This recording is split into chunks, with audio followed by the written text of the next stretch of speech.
24/5/2023 incident ആണ്. Okay, അപ്പോ 24/5/2023 ഈ ഇൻസിഡന്റ് ഉണ്ടായി. നമ്മളത് ഉന്നത ഉദ്യോഗസ്ഥർക്ക്, അസിസ്റ്റന്റ് കമ്മീഷണർ, അത് ഹൈ ലെവൽ ADGP വരെ നമ്മൾ റിപ്പോർട്ട് ചെയ്താണ്. അങ്ങനെ ഈ 24/5 ഉണ്ടായിട്ട് 17/6 തന്നെ ഈ ഉദ്യോഗസ്ഥൻ കുറ്റം ചെയ്തു, ഞങ്ങളുടെ ജീവനക്കാരെ മർദ്ദിച്ചു എന്നുള്ള CCTV അസിസ്റ്റന്റ് കമ്മീഷണർ ഓഫീസിൽ വെച്ച് ഞാൻ നേരിൽ കാണുകയും 15 പേജ് റിപ്പോർട്ട് അസിസ്റ്റന്റ് കമ്മീഷണർ ഗവൺമെന്റിലേക്കല്ല, അദ്ദേഹത്തിന്റെ ഇമ്മീഡിയറ്റ് ഓഫീസറായ കമ്മീഷണർ അങ്കിത് അശോകനും അങ്ങനെ മുകളിലേക്കെല്ലാം ആ റിപ്പോർട്ട് പോയി. ഇദ്ദേഹം കുറ്റക്കാരനാണ്. ഈ സംഭവം നടന്ന് 3 ആഴ്ചക്കുള്ളിൽ തന്നെ മുകളിലേക്കെല്ലാം റിപ്പോർട്ട് പോയിട്ടും ആ റിപ്പോർട്ട് മുഴുവൻ പൂഴ്ത്തി വെച്ചുകൊണ്ട് ഈ ഗവൺമെന്റിന്റെ താഴെ ഉള്ള ഗവൺമെന്റിനെ നമ്മൾ കുറ്റം പറഞ്ഞിട്ട് കാര്യമില്ല. ഗവൺമെന്റ് എന്ത് ചെയ്താലും അതിനെ മുഴുവൻ ഇവര് തകിടം മറിക്കും. അപ്പോ ഇതില് കുറ്റകരമായ അനാസ്ഥ ഉണ്ടായിരിക്കുന്നത് ഈ കേസ് അവസാനമായിട്ട് അന്വേഷിച്ച ഡിസ്ട്രിക്ട് ക്രൈം ബ്രാഞ്ച് ഉദ്യോഗസ്ഥൻ, ഒരു DYSP ലെവലിലുള്ള ഉദ്യോഗസ്ഥൻ, അദ്ദേഹത്തിന്റെ പേര് KA തോമസ് ആണ്. അദ്ദേഹം ഈ അന്വേഷണ റിപ്പോർട്ടുകളും ഞങ്ങളുടെ മൊഴികളും മുഴുവൻ അട്ടിമറിച്ചുകൊണ്ട് കുറ്റപത്രം കൊടുത്തു. ബഹുമാനപ്പെട്ട കോടതിയിൽ കുറ്റപത്രം കൊടുക്കുമ്പോൾ ഈ അക്രമം നടത്തിയ ആളെ പ്രതിയാക്കുകയോ പ്രിൻസിപ്പൽ ഒഫൻസ് നടത്തിയ ആളെ പ്രതിയാക്കുകയോ ഒന്നും ചെയ്തില്ല. ഈ ദിനേഷിനെ പോകുന്നു, കുറ്റം നടത്തി 20-25 ദിവസം കഴിഞ്ഞിട്ട് ദിനേഷിന്റെ വീട്ടിൽ പോയ പണം കിട്ടില്ല. അത് അറിയാവുന്ന ഉദ്യോഗസ്ഥൻ ദിനേഷിനെ സംരക്ഷിക്കാൻ വേണ്ടിയുള്ള ശ്രമമാണ് നടത്തിയത്.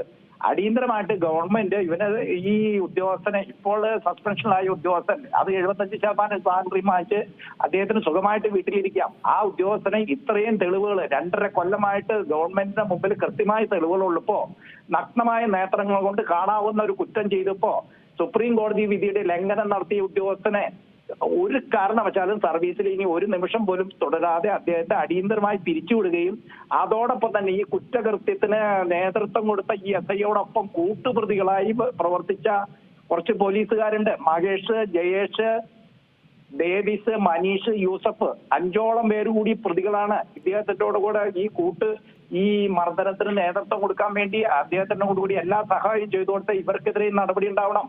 ഈ SI ഈ പണം വാങ്ങിച്ചതിൽ പങ്കാളികളായ ഉദ്യോഗസ്ഥർ ഇവരുമുണ്ട്. ഈ 5 പേരുണ്ട്.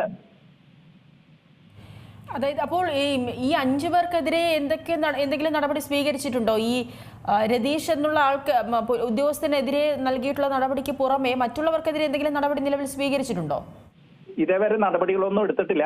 അതിന് കാരണം പറയുന്നത് എന്താ വെച്ചാല്, ഈ റിപ്പോർട്ടിൽ പറഞ്ഞത് കുറ്റക്കാരൻ മുഴുവൻ SI ആണ്. അയാൾ പറയുന്നത് ഇങ്ങനെയാണ് എഴുതിയിരിക്കണേ, ഇതിലെ എതിർകക്ഷിക്ക് പരാതി പിൻവലിക്കുന്ന പണം നൽകിയാൽ പരാതിക്കാരൻ മൊഴിയിൽ പറഞ്ഞിട്ടുള്ള പോലീസ് ഉദ്യോഗസ്ഥർ എല്ലാം തന്നെ SIയുടെ നിർദ്ദേശങ്ങൾ അനുസരിച്ച് മാത്രമാണ് ചെയ്തിട്ടുള്ളത്. SIനെ കുറ്റക്കാരനാണെന്ന് പറയുന്നുണ്ട്. അപ്പൊ അതായത് സംഭവത്തെ കുറിച്ച് വ്യക്തമായ അന്വേഷണം നടത്താതെ ഇതിലെ എതിർകക്ഷി പറഞ്ഞ ഭാഗങ്ങൾ മാത്രം കേട്ടുകൊണ്ട് പരാതിക്കാരന്റെ മകനും ജീവനക്കാരും അടക്കം 4 പേരെ 2 മണിക്കൂർ ലോക്കപ്പിൽ ഇട്ടിട്ടുള്ളതായും സ്റ്റേഷനകത്ത് ഇതിലെ പരാതിക്കാരനും എതിർകക്ഷിയും നിൽക്കുന്ന സമയത്ത് ലോക്കപ്പ് ചെയ്തവർക്കെതിരെ ജാമ്യമില്ലാ വകുപ്പ് പ്രകാരം കേസ് രജിസ്റ്റർ ചെയ്ത് റിമാൻഡ് ചെയ്യുമെന്ന് പറഞ്ഞിട്ടുള്ളതായും ആയത് കേട്ട ഇതിലെ പരാതിക്കാരൻ തന്റെ മകനടക്കം ജയിലിൽ പോകുന്ന ധാരണയിൽ ഇതിലെ എതിർകക്ഷിക്ക് പരാതി പിൻവലിക്കുന്നതിനായി പണം നൽകിയതായും പരാതിക്കാരൻ മൊഴിയിൽ പറഞ്ഞിട്ടുള്ള പോലീസ് ഉദ്യോഗസ്ഥർ എല്ലാം തന്നെ SIയുടെ നിർദ്ദേശങ്ങൾ അനുസരിച്ച് മാത്രമാണ് ചെയ്തിട്ടുള്ളത് എന്ന് വെളിവായിരിക്കുന്നു. അപ്പോ ഒരു കുറ്റക്കാരൻ SI ആണോ? ഒരു SI പറഞ്ഞു കഴിഞ്ഞാൽ ഒരു പബ്ലിക്കിനെ തല്ലാനും കുത്താനും നിയമവിധേയമല്ലാത്ത പണി ചെയ്യാൻ പോലീസുകാർ പാടുണ്ടോ മാഡം? പാടില്ലല്ലോ. ഒരു നിയമവ്യവസ്ഥക്കെതിരായിട്ട് ഇല്ലീഗലായിട്ട് ഒരു കാര്യം ചെയ്യാൻ SI പറഞ്ഞാൽ പോലും ചെയ്യാൻ പാടില്ല. അപ്പൊ SI പറഞ്ഞിട്ടാണ് ഇവർ ചെയ്തത്, അതുകൊണ്ട് ഇവര് കുറ്റക്കാരല്ല എന്ന് ഒരു അസിസ്റ്റന്റ് കമ്മീഷണർക്ക് എങ്ങനെയാ പറയാൻ പറ്റുക? അന്വേഷണത്തിന്റെ ഭാഗമായിട്ട് വരുമ്പോൾ ഇവരെല്ലാം അതിലെ കൂട്ടുപ്രതികളാണ്. ഈ പണം വാങ്ങിച്ചതിൽ ഇവർക്കെല്ലാം പങ്കിട്ടെടുത്ത ഉദ്യോഗസ്ഥരാണ് ഇവരൊക്കെ. ആ പോലീസ് സ്റ്റേഷനിലെ ഉദ്യോഗസ്ഥരെ മുഴുവൻ പ്രതികളാക്കി കേസെടുക്കണം. ഈ കുറ്റപത്രം കൊടുത്തപ്പോൾ ഞങ്ങളുടെ ആൾക്കാരെയൊക്കെ തല്ലി ലോക്കപ്പിലിട്ടിട്ട് അവിടുത്തെ പോലീസുകാർ തന്നെ മൊഴി കൊടുത്തിരിക്കുകയാണ്. റോണിയെ മാറ്റി നിർത്തി, പോൾ ജോസഫിനെ മാറ്റി നിർത്തി ഈ അക്രമം നടത്തി അവരെ ലോക്കപ്പിലിട്ടു എന്ന് ഒരൊറ്റ പോലീസുകാരൻ മൊഴി കൊടുത്തില്ല. കള്ളമൊഴി കൊടുത്തു. ഇമ്മീഡിയറ്റ് ആയിട്ട് സർവീസിൽ നിന്ന് നീക്കം ചെയ്യണം. ആ പോലീസ് സ്റ്റേഷനിൽ അന്ന് ഡ്യൂട്ടിയിലുണ്ടായിരുന്ന 24/5/2023 ഡ്യൂട്ടിയിലുണ്ടായിരുന്ന എല്ലാ ഉദ്യോഗസ്ഥർക്കെതിരെ നടപടി വേണം. അവരെല്ലാം ഇതിന് കൂട്ടുനിന്നു. അതിൽ കൃത്യമായിട്ട് വീഡിയോ 12ഓളം വീഡിയോ ഉണ്ട്. അത് പരിശോധിച്ചു കഴിഞ്ഞാൽ ഈ ഗൂഢാലോചനയും ദിനേശ് ഞങ്ങളുടെ ഇന്ന് പണം തട്ടിയെടുത്ത ദിനേശുമായിട്ടുള്ള ഗൂഢാലോചനയും എല്ലാം തന്നെ ആ CCTVയിലുണ്ട്. പോലീസ് തന്ന CCTVയിൽ എല്ലാം ഉണ്ട്.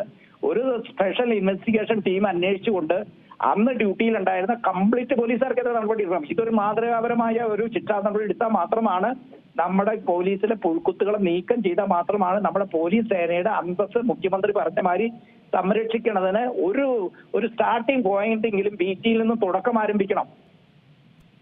താങ്കൾ ഇപ്പോഴും കരുതുന്നില്ലല്ലോ താങ്കൾക്ക് വേണ്ട രീതിയിലൊരു നീതി ലഭിച്ചുവെന്ന്? ഈ ഉദ്യോഗസ്ഥരെ പിരിച്ചുവിടണം എന്നുള്ളത് തന്നെയല്ലേ താങ്കളുടെ ആവശ്യം? അതിനുമായി ബന്ധപ്പെട്ട് കൂടുതൽ നിയമ നടപടികളിലേക്ക് പോകാൻ തന്നെയാണോ തീരുമാനം? ഒരു പണിഷ്മെന്റ്, കൃത്യമായിട്ട് ഒരു പണിഷ്മെന്റ് കൊടുത്താലാണ് നമുക്ക് പോലീസ് സേനയ്ക്ക് ഒരു സിഗ്നൽ ആവുള്ളൂ.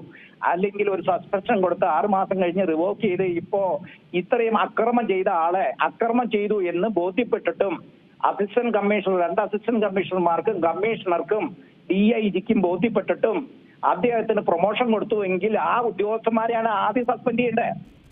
ഇദ്ദേഹം ഇത്ര ക്രൂവലാണ്, ഈ ക്രൂവൽ മനുഷ്യനാണെന്ന് അറിഞ്ഞുകൊണ്ട് അവർ CCTV എല്ലാം കണ്ടുകൊണ്ട് മിസ്റ്റർ അങ്കിത് അശോകൻ തൃശൂർ കമ്മീഷണർ ഇത് കൃത്യമായിട്ട് കണ്ട ആളാണ്. 19/6/2025 ഈ CCTV കണ്ടുകൊണ്ട് എന്തുകൊണ്ട് ഈ ഉദ്യോഗസ്ഥനെതിരെ സസ്പെൻഷൻ എടുക്കാൻ DIGക്ക് ഇത് ശുപാർശ ചെയ്തില്ല? അപ്പൊ കുറ്റത്തിന് കൂട്ടുനിന്നോ? ഏറ്റവും പുതിയ വാർത്തകളും വിശേഷങ്ങളും വിരൽത്തുമ്പിലറിയാൻ സീ മലയാളം ന്യൂസ് എല്ലാ ഡിജിറ്റൽ പ്ലാറ്റ്ഫോമുകളിലും ലഭ്യം.